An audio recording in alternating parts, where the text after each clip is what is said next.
Now qui fidèle, le luxe, ouais. C'est génial. C'est ça qu'on va Monsieur Picasso,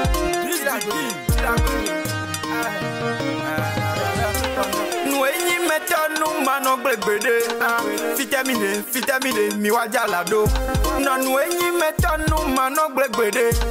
Vitamine, mi wajalado. Mais comme il t'en est complobo, et go validé. Vous n'en bébé mes enlèvres, ou bébé validé. Un capi du bel ouais blobo, et go validé. Non, mais vos glaces ouais rembo, et go validé. Non, dis-moi où sous les ouais blobo, et go validé. Non, Angélique qui joue les ouais blobo, et go validé. Face nos limites les reins, ou bébé validé. Non, que vous coûtez nous ton les ou mille reins, bébé validé. Robert Lambert, de Luxe, le CA de Fukokagi, Ange Côté, Stéphane Gossa, Boboto de Bedocor, Aziza Diakwe, de Luxe, nous y mettons nous manon blébédé. Romy Chonke, vitamine, mi wajalado. Nous y mettons nous manon blébédé. Mi do bendo por comitando minikudo le bueno minikudo ganero hihoe minikudo mi pinkpon kodo yeikpan no yo amitan elo azizanu no azizanu do sintemeteme yo mi no ton gbetan lo no ide ton no mi egbe yo johan ko leyin mi so yi John Georgia do pogan do beneto mi tan elo me John Georgia le mi na tun lo le azizaro tanu ye lo bo edo o ranu wa titengbetan yan akerun lo bodo gbogbo egba eyin dole akenu bodo gbale gba vi me han ena kenu randon do enu gbo eyin dole adante tete kaka moro gbale o eye gbonvonu boîte de nuit gbale o eye gbonvonu zanwelu tenle mechele mi egbe mi na yi Jonathan e don yo nko tan do Cardinal Ricky eyin kenu bodo gbevun de lui so Cardinal Ricky eyin wa yin mo Meko family. Tilagwe. Meko a fait le mix. Alors Ricky. Yeah. Voilà, tu peux me mais bio avec. Amour, tout ça.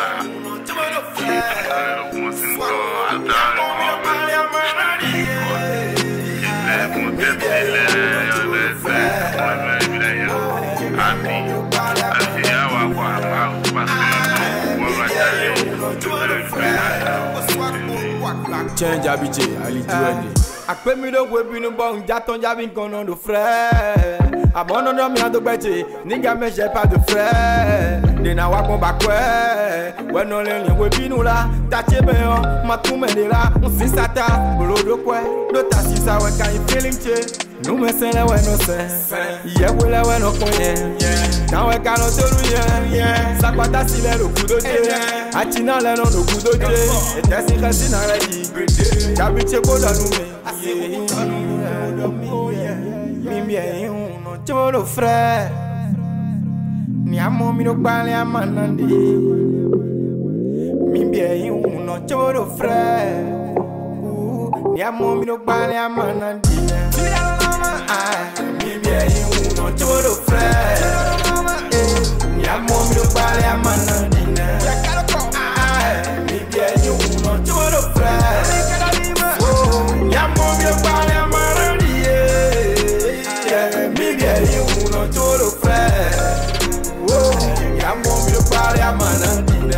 Cardinal Ricky kodo le bueno Bonjour Goja. o egbe yo mi do mi na ba juno we lo na kan hope de bio Aziza Pakwe kodo le bueno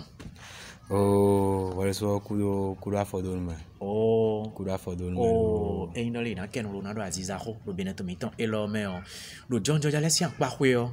e si do ina losu akonya losu a amo ino le na khadien we yin na khade o ya ton e na yen ngo ko chu na mo ya Aziza to me ne kare bon Yo mi javalu me khole. Mi javalu e yon bluto khole de joalo don mi le. De do gudo mi ton bodo ke mi kuna jodo do to mi ton sin wele. De blogbon afo ton je mi zebro yi we. Nka mo loje ke mi lo yi kaka na le wadi obna bo yon rumo jan o to zo mi kode me do gba le ngba fi me. egbe lo di mo Canada ranho no Cardinal Ricky fite ranho kabesin Cardinal Ricky fie no besin o paso ma ton. eno ado passion janwe bo eno do ayi me ba na blue janwe en ado julo janwe mo ke sin bandi janwe ko no be sin nyon yen be sin interprétation le di mon école d'art la école publique le nous interpréter me rotile sin ran RDS le Sapata Boys le me ho de ko bible jen kon mi le mi no gbon afọ de temps même do gbon sel le di bana do ni do ve big pere mi ni pondo est-ce que mi ka sinu afọ do me ka so ya ji Wene ono ya Aziza kado ntona wawe lobo cardinal Ricky je afoso do yeme me ko le si afo do meji lo no dole mi anote iten ran e ko di wene ono le yo e no so lo le vo di le yo cardinal Ricky si flemi o gbegbe e kha o Petrus nji nous content bon merci rawe kai e le vo di Petrus nji nous content e mi ka e yen khatan me on sindo yen lo pono gewe ado groupe mi no blo do yi tan me amoye me gege mi be me ge so de me gbe ya ne ko no lo gbeta do wene no tan me gbeta no in Blackburn la flamme noire mi de no khe Petrus nji ba Petrus no wulizo ko asizo ko me ko le sin khan mi kono ze mo do ay run dana wa tan me no ko te mi khadi rancino de te gbeta de te sin ran e we mi di wene no tan me ene adies le Sapata Boy le tan me la ko le yeblo sien wa no gbeto me lo non vicien agolo kento tuele o akuna golo metuntun tuele o kento yan gbeto e bo ba we po ena ize gbon metuntun tueji wene ono mi kono so afodo rancino na le si afodo me bo mi khadi no bo di ran ene wene ono yo newe yeme non vi yeme kayon wanu mi wene ono le newe kayi mi gbon o you know yi mi ganji bo mana blem spectateur chile a de remi gbon bo courage na mi gbon wazon mi pori me kaka je egbe parce que ayon de blow me le gudo to e boro courage do alogo na we boro gan sin la nu na we mo nu lo mi sin jodo ado John we ado joana population to public to e boro gudo to e ba mi carry o jene on bo wene no mi lo gba ene me na bi gba ene me Beni on me 6 ouais de temps mais me aizen ouais de me donc nous remplacer me les nous les blue mais on a me aussi interpréter et faut le gozo aussi parti mais aussi interpréter faut chaya quand c'est parti mi de tintin bon le didi ouais temps mais on y a un bleu magique dans l'anglais do temps on glancing ba c'est bon do wene no town bon quand on se John CD amen non ha oui des non lan le no ha on va bleu interprétation na bleu do bon egbe lo dien no ken bondo cardinal Ricky egbe lo dien no ken bondo bevon de lus fitek bevon ko ka gosin nde don gondo do mando a famille me ko egbe à ta ville me bi bon mais le popo génération ton popo nous e bleu ton me po mais mi de style mi ton pere on zombo bon on ja yi din on do a fia zo me ba da yi me mi ba gbe fun zo ame mi ba chogoto don ali ame mi ba le ame kan jan kan dia no ne ngai wona bran blo ne me jere gon do gbe fun we gbe fun na yin die me le ga gbe fun me yi me jo me boyon ko e ba le bo mo no se me re kwa le bo de yin ton we ba dan blo le e wa no gbe fun parce que ado yi kaka réussite we no li o to ezo mon god de lui sona bon egbe lo din gbevun karo gbevun so wa we do fongo yo desu me on no yo do gbevun yo eyin me no kwa daka we a eyin me buali we no gbevun no yo do gbevun yo lan esu nuli lo boka igbe me on e kana ken wa ku igbe we no yo do gbevun lo egbe lo din e ranka wa tia ba ziza tia ngo toro kikiwe egbe din yo atavi enele o no enele me ime lo do avi azome we na ime ne we kono mo egbe din hotel kai mo e no do ne lo ndo o se la menwe o egbe na dokunu me no hami do game mele me clair randiji kun bevun e kun lo e ko bon e kun jabi e kun a kun ble ole bon no studio ton le no balanti ran ben no de mo do bleu na drole me le we na to gbe na parce que e de le we no gudoche bon no bevun e yon jayin do bevun e te kan bevun ene wa so ka do ne me no igbe me bu no wuli nu wa ko gbe we no igbe fun yon ba na ito ko me mbana nu bon ko gbe je na no dandan mbana ito ko me na yin yo ba kan na ko gbe me che na ji na na blo fini we no igbe fun we na yin parce que igbe fun e wa yin ko ero ta nko me o kan e 40 ans sin nko me o kan gbe no ton sin nko me a gbe fun we ran ni o ji we ya me igbe fun we ran ni o ji we ya blondo me ka gbe ma dama gbopon blondo me ka ime jo mo yon ko ba gbe fun no ime to no kuno gbe me lo gbe fun ton khoko me gbe fun lo mi no gudo ton donc fini we ndo akhle do ke gbe fun ti o e kun yin do mi na ze do banditisme. Bon, Cardinal Ricky, bevon de l'usokaro randiwe, ekbe lo dimbe do pono geje gogonta lodo azoa dimbe nyedo pono ge ton le dion, mi he mi na khakwe dina ina bimo. Ben lo din bo yen pono gede kon dion, mi na khakwe aton aizen mo ekbe. Aton aizen. Ebeni. Bon, e kanando agban khwedi vlafo, rande vlafo bondo bevon de l'us e do pono ge waje gogonta e rante kan ran e ton jeno ko. Den je gogo nta yo bo na yin to ran kemi bo etno gbe fun die o kan de ton we kan de ton mo la gbe fun le o me jobe bo yon kwe bale bo se famille ko ti ke ko bonu me do mi ko ale ni ton e do men de po ni makawai yo wezon no khosli eton jabide ni mazemi weola wezon no bagba chela baba god ni veno for me business che we no tun do yen po vodun yen pe music diana mondo gbevun de soign mi mando khonton agba ma don mi cha amana mo mi pon no tona tun bitches khomi le jenu kan ikan yo kari anatun we mi no mo ye no bana di mi do ye kono believe do mi dele makadi ye do hun ni ye pe mi ton le kale bo pe do mi se que fanche le ton oko me aya ba yon tan me oh ga gbo la pe we bevon de l'us ba le ma ngba vi me e no le mi na kha agban khwe na bi ma ka de ton di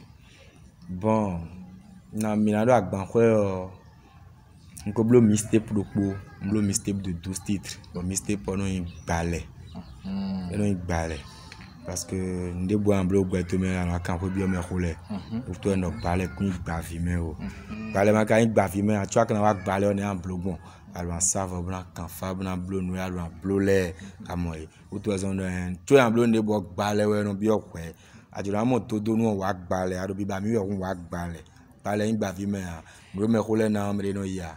no e me khole na yo me de bu no ya mi na kambia ka na rikido indole o hunpade we fode bondole to mi ton elo me no so daju o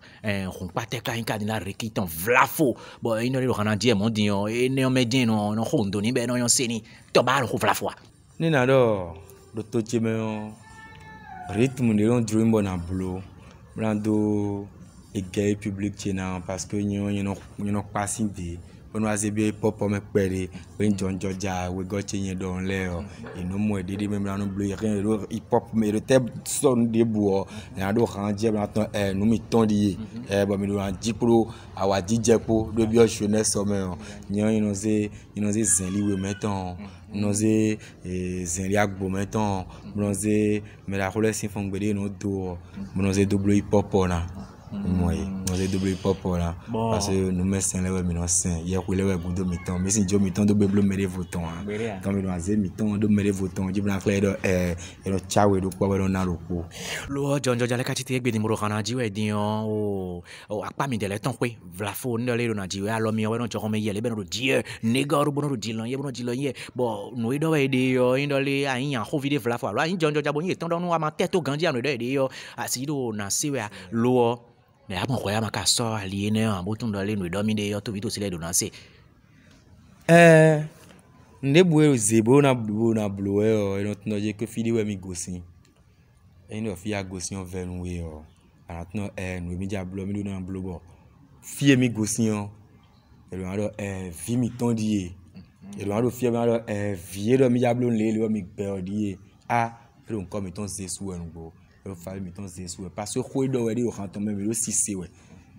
e no do do ya de lo sisi o ton me lo do kojo ko do we o pourquoi e mna soutenir we ya no gudo to e o mais ni e ma se ko do we ya de ya ni ama lo njo ndi do we ya ino ke khoto e ma do kwe ali kwe ali ya bodo blodo e bodo khojo khodo ya me de mona kwe do we ne amoy donc ni o me yon de sin wodo même si n'était hip hop na no do ten wi le wi ton bra no ji to vito sile na no se maintenant mais lo khojo khodo e le me mais lo we don do nu kle do ji we de me mo nu no yin gon ne lo ina le ransino do hana jiwe o medile di o chubo no na pa han no do wa yin hana jiwe yen de me o nye o vek be meton le bo te jiwe cardinal Ricky ina le aziza ta na wa ni we vlafo ne we kono wa gbon tele we ka inu eji no di hando bo no ene o di on indo agban kwe de ugbe na so di on ene o jiwe cardinal Ricky no di hando ni do gbe fun de lusto Cotonou egbedin o me ke gina me no ji fodun han yi me no ji ke sasin han yi e wa global sun gbo ayi lo kun che lo gbe sarun afro gbe sa do gbe sarun support me do gbe sarun support me me le no ba me yin wan to le wotno to mi ton sinu ele o do gudo na bono soutenir amoy donc kuto azuma yen wuli bo no to mi ton me sinu to mi ton me sin culture sin ho yen wuli bo na bono do on soutenir bo kono zero hip hop me on do clé do jege me do vodun sen we no ke me no jikwi mo no mais vodun sen we no ke me no kun tun wo nu me sen le me mo nje zo wa no sen me sen donc nu mo nje zo meton we mo re ni o me wa de sin loboji rande yo to vito sile jonjo jale gbe lo din abi o eyin san we du ten de bu wa de ni ko do we ndine a je fit de bu o ino lo ki ko bo eni o mi bien huno chodo frère mbado lili me ade sin chubo kan eni wa ntu yo to do eni pe de mi wa bu do kan pe de bon chubo na do kan eni o ton nto de kan le tombe lo no me ton no kun ble o ganji mi ja fin fe moi parce que déjà de gudo moi ganji no me ton no ble e mi ji o so la sinu ye bo ji na wo no ke me lo fo no ha we no ji me lo e o gba le we kun kho kete we no do no lo kun kho zo bo ino ye ke mi ji ku mo no kun no le kun sino le me no sen won me tun we no sen won alors kun sen we yin wan to ma wuli bo ma mélanger tout ya bolo ma o to ilo de kon no me sen le no gudo to no e ba de o bia la mo tan mbaro le ke ran ne bo no to vito sile ye ni gbadu Jero to mi ton sinwe ne mi de na blogbon to me mi jode nye su bene vijiji boete we ajaze khlemi nye de su vodun jagba akabi ogba le pon bono jadonu funo yedo eyo bata wakale bochikwi ani eyo fila cheke yo soro de tila kolo fuwe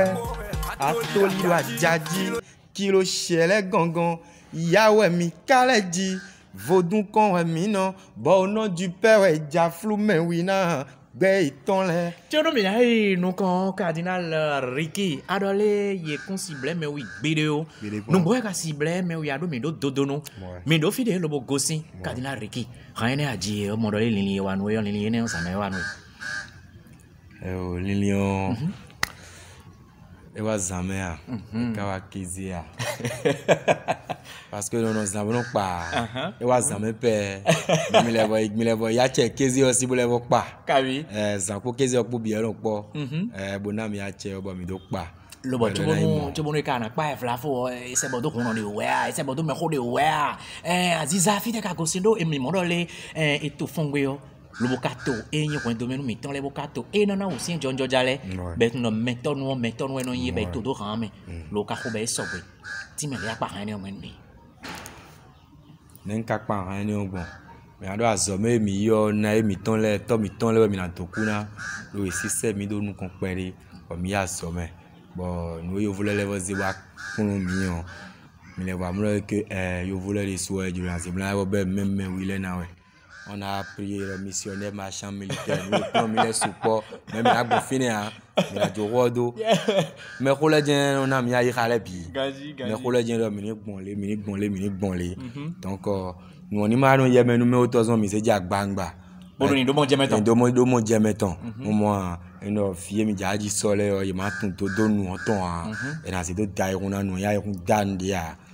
do togbo mi ton le no e kan nyen ho bo nto he vie no yin aje to che mi amo to do nu amo ye ko ye po fine tegbe bo mi do mi na we e kana gbede ya bokasi na gbele ya mo e don nye su afo ni we na zebra do plon vitie na fie ko na gbele we ele me ran ene o egosimbo ene atunole to vito te aka so ho na bo gbadu afro ite kan yo do bon afro gbe sa we afro gbe sa we afro gbe sa jen we afro gbe sa tele mi kan mo ho na gan kwekwe we gan kwekwe no ye me gan kwekwe na ye me asan de no ho asan na ye me mo je le wa go yo vole sin afọ wọn pẹrẹ na ne bo de souci na mo ke me lo ka ranji onu mi ton je ble mélanger to ton sin mo te do e kade e na ba do ton be na do le bo ti me ye be na mo no ne hun africa no gbo no be ne to me no gbo amo e ton fie mi de sin bo pade pere o de pere bo mélanger ne aka de ton rien à des temps et do modèle rendre des codes à code rendre des temps ouais tu vois si quoi des ne entend et à cadre ne entend et mo to vite aussi là yeyi bon indole a Jeffy Debo mais de vieux pas vous vieux mais de bon rien on dit oh akamo quoi perdre bien to mi ton sin ouais nyewe do nyewe nu konton nka si ndo nyo ke nko blo Jeffy de ma ro ko ba ne gbe che be nko monde me de inchi alogo inchi be na ni na mi we o de alogo na mi we nka jeli nu me sen le bot no de u gamo na wa eno de je khom la we ndi o da gwe na wa ko bi chan we u to zo mi na décourager bon no le aka ye vla fo bi o vendre me alo ino le a bi o fie na ye bon ka dina rekine bo yo po fu pe vile be rentoué bon me de bo rentoué ji ne ko no ti bon ko de so manamble ya ino ye ke ajawa no fide din ado ago din bo blo bashi din bo pe to ma ijon bashi ne gule awon ado ago asin akọ enu asin tokun debu nuwe no vivi mi yan jen ko ina ye ko nde ton to vito si chile o eni ve no yi won na bo ke Jeffrey ton me ji odi yo povu ni ji me kho ni ji eni o pe yen ye wa to yen to me bo kan te anu yi won na ye ren na se fun gbe sin amado me lelele o eze to mi to me sin hun wo se hip hop me bo zesu o yo pa o me ko na ji ne no ba yen di o ne vale o ne chebo no me na wa lin taji en cardinal Ricky ton ran pa ko yo ji o ran ado wa idin o de vole je gudo ni bon ke san ri nti o mi wa ene onji ene mi bi en hun no no frère jo no frère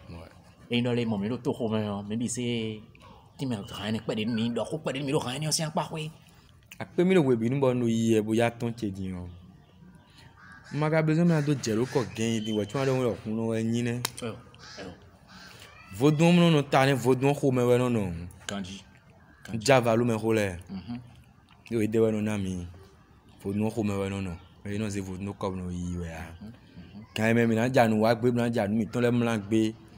be na yin do me ko mi ton na wa bna mlan nu ton le e we mi ado je mi ton lo ko mi ma ye esclave ne ni mi ton de gben we mi na sangbon won no yan foko bo no daja egbede a no yan foko bo no daja ayin da no ton we ye no atumo la chenu donc mi bi ayin kun no chibo do frère o fie ndesin bodo de kan no ton ne me ma do je ko problème ri okun no le me ko le po pe lo cardinal Ricky egbe lo tin bo no le do nu wa we o modole no don lin kege e do nu wa we egbe lo tin modole sona yo e utu e no fon lo no do nu wa we e te we ka yin cardinal Ricky ton bet no le gbe na o panji egbe lo tin yo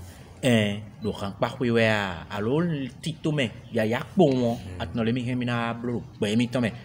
projet to tito me no yo watu le fie yen de video hanzo wa we ni yo no we wa me no we wa ni yo ko no gi we parce que do ni wa we no kon we no ide me oni ado biblo ba ma no cardinal Ricky e blo kaka ni o e ma sin no singbo ton di ya e vivia ado no tende boni no egbe di yon no pon me ko le cheje la pino le nkan ko bi o me da ho gon bon ko ton gbo bon konton le o ko ton dream bon no pon le godo me fine ba no ten fie me da ho ji ade ke ken on so jile alina ro jile alina la pino gon no ba mi de le kere on ado no ten tuwe ado studio tuwe bon atno ke jonyo ya de jawe le o ye di nu mi jan bo wa mi gan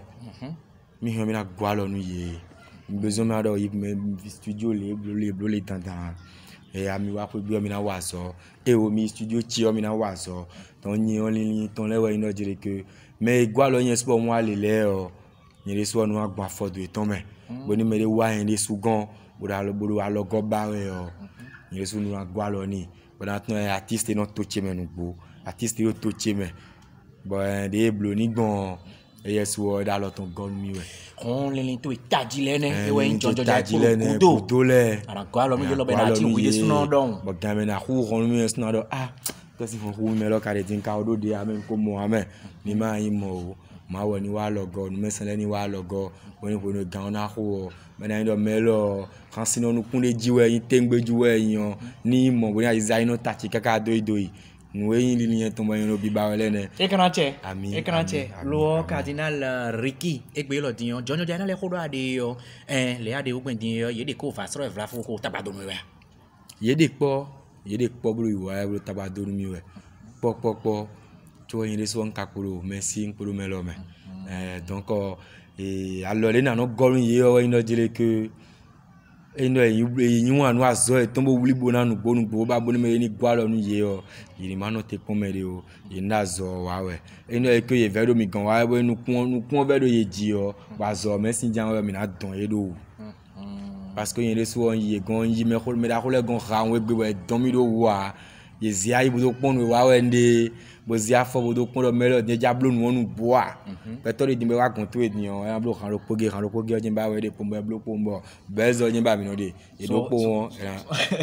ni won lo yaya mo oh cardinal Ricky aziza to me mi de egbe lo din do beneto mi ton e lo me on do ran pa we akabi o ran sino de le tintin abi o jonjo ja to don le tintin on ne mo ikono yiwe bon e o egbe ron me eno bio jonjo ja we go chile tintin on eno vivinu ye parce que ye me keke o eno do bon te on do kui bon le boy eno do émission les filles on do que si aujourd'hui ye do randiro fongbe me we ye do je randi we jeunesse randi bro benesi en cause langos de souhait mais là on de génération mais que ñu raison do yon yu bo nu fongbe si ran ku ji rando yo gbe me o kala wi bon to don mi ton bo kono level 0 hip hop me donc ye me gege no do ku eni mi bo ni ndo poka yo on do mi on do je ke o e no vivi nu mi bo egbe o nyan zenu de bagon be deso gudu en tom rosisi we asiza kana bo na ye kan gbe ru mo be kana ke na mo asiza o mo na ji ru mo bo mero to gudu le na no yulo mi brando mi wa representer tomiton ni ba mi de le kele ye ko le kana blo lo indole mehu le yin ransino no kunle jiro be tomiton e lo me ile yo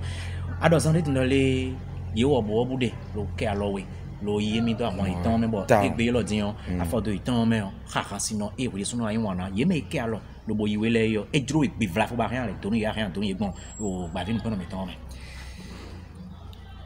egbe home diyan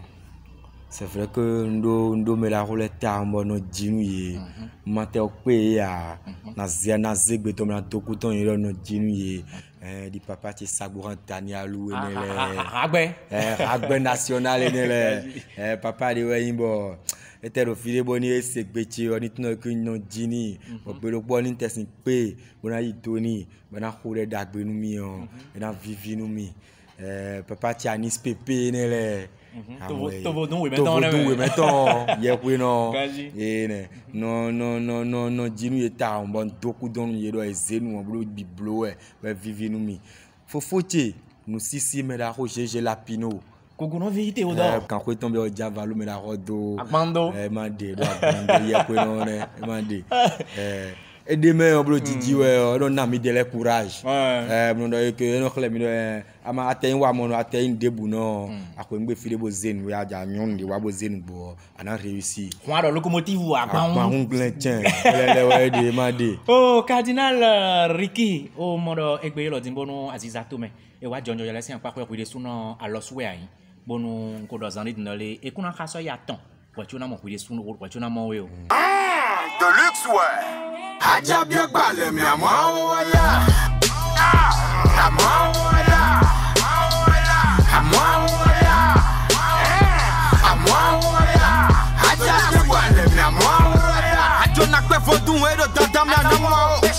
na mo pe fun adona pe babalao tu ba du vodun agbana vodun gbogbo luwo pe tache lekede gbogbo agba pe sapo do papo change do backman punchline no studio we binu no swagman kene si chero good do uno pacha ni gale do ma si rumo do no mi ni le aminu le gbache we no ruzu rap un poli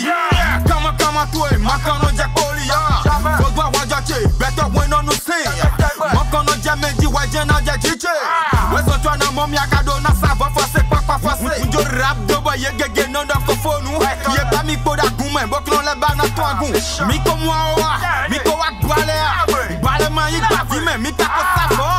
me de pe fu ton ba ko tonu bi ke anyewa me no kle ko so le do na yi so me anyewa to no si hamiton elo me on ko don we san de din ana pon ye inu mi ton me so sedo ho ado lo dan lo so sedo meko lo kan ho elo me din ana pon ye inu me en gbere we ado to so sede mana be mi a ni do gbere blan to sedo meko fo meko pro fi de buri ade yo na blewe ya no ya no blon jonjo ja o nko didoji que me na do kweton en tant que producteur blan do kweton les blan va dire blan no machine dire artiste on blan dit que pas dire producteur na c'est artiste dans studio blan do dire ouais na même la home ko produit no blomo aya so no machine o dire mi blan do ya le we mi na blogon mi ka da no mo me la home ko pro adama chi onu be na no gudo to we no me sele na pon we fi de budi ade yo fi de buya izano ko sin we ba no ken khami yo o izana wa rumo wa jonje jade o gudo ble jawe le o e na pon o melegan we wa so de bo kan ran gbeton ran zoton e do no to lo me meni o we mi na hen me kan no azun fan we e kan azun fan we do kuji na azun fan we da sonji a dagbe we na into we a zero fi de bu gijo na indi de me la ko je de odo mo gijo na no to na no ke ka we na ko mi do ta ton to mi to me ko do mo ka je so bo nda ko na bo meni o monument to e do na blodo to me fi do me ko produit mo a me la ko adama ti o gba kun we e kana chen we da ko no ya no wa mi o ma te pe bo blonu we a pe na blonu we jonjo ya de gudo le o e na wa tonu we e na zenu we a lo ton ni we pro te gbe na tonu we do ayin mo a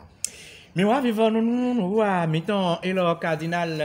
Ricky esi juno yiwe mi de no wa mi ton elo me ko pro le akono blogben elo alodio e jeno klo alodio e indo le akade ujenwe mo dole je jonjo jale be fon loro tuntun we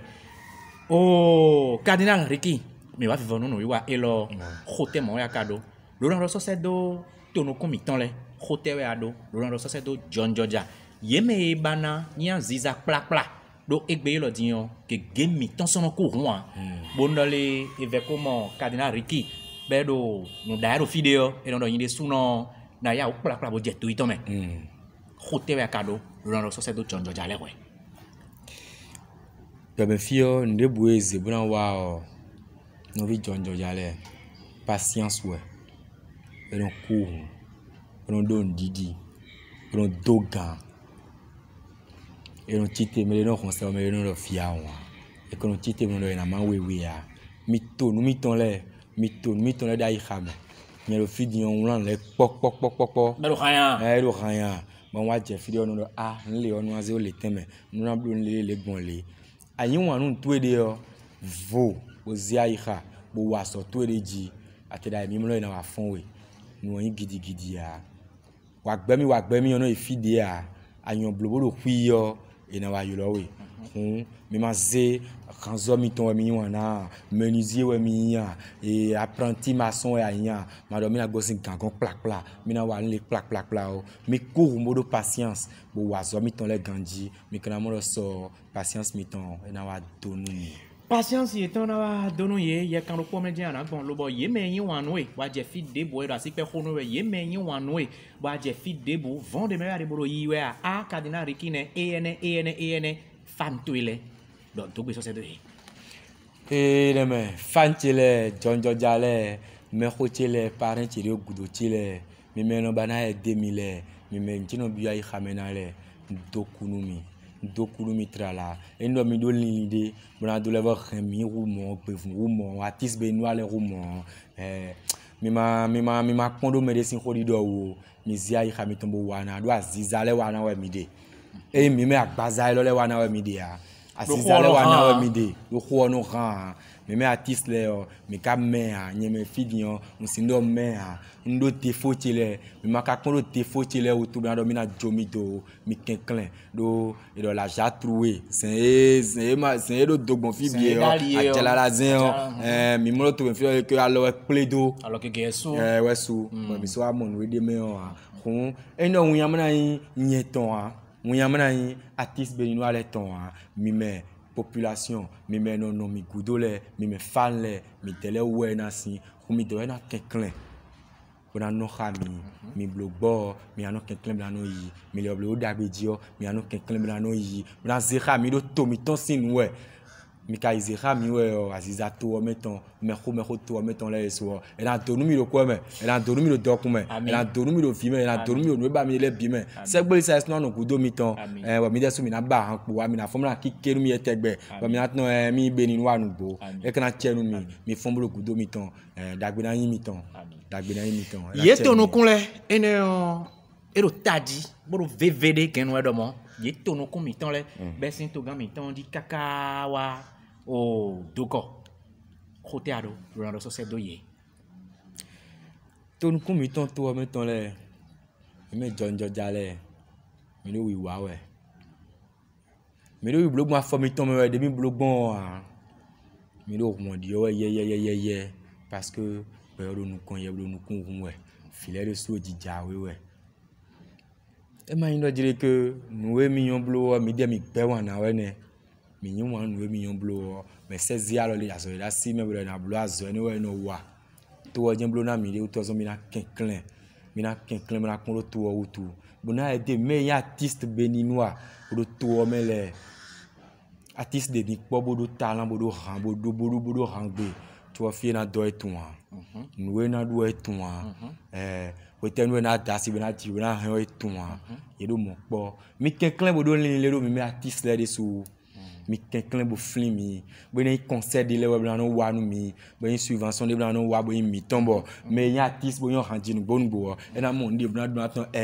même si mal azore wa we atomi to merci nous mi do zizi so su we mi do dako mo de me mi do le lien do mi wu artiste délinquant artiste devant un jabi ya au fond des moi azore mi na wa ano ide ano ifon des as in quoi dia quoi fin quoi ge be do non c'est fond dans la culture mais moi ko gbeto po sinu kon ide pon ye pon no wa lo din anje quoi le ide pon plusieurs fois on déposer dossier bo ya c'est ça et ne amon film no di jewe din mo le que nous dako le na jemi jeji nous dako le ka jemi jeji o e des na mo do fi de jonjo ja jemi le sumi kaka bo ayin me dako egbe me na kenklen ma gwa lo nu mi encore de mi ton mi kenklen bo gwa lo nu mi bo mi des o mi tundo mi do gudo mi ton nu bo de mi no wa to ozogbon to kan do nu mi aiza to me to le na to kan do nu mi cardinal Ricky me na ho ko ya do fond des arts et de la culture on we me na ho Gilbert de o ma le ho wa nu do jonjo jale yedo ranzo wawe boka ranzo wawe ali no bon lono wa gontuи ali ne me la ho renton caro nouveau oh ena tien de pour comitant e kon no wa e lo kaka lo be wa vivonu egbe yo no wa mitan me mi ye mi ton le ranwa no di ranwa no pa e no le vodi yo vozo di agi no do interprétation e no le voblo egbe yo lo dion e lo afoso do me khole sian fo do me fi ran ho besin kaka bo egbe lo din na kenu lo na do gbe fun de lui c'est ekotin kegeme aiza no wa mi tan e lo gonton mi wa lo wa yi bo mo do le azan de vo gbe do gan e lo me do gba vinu kenu gon mi tan di yo mi ale vo mo aziza de vo e na tien mi kaka bonu e iwo de vo no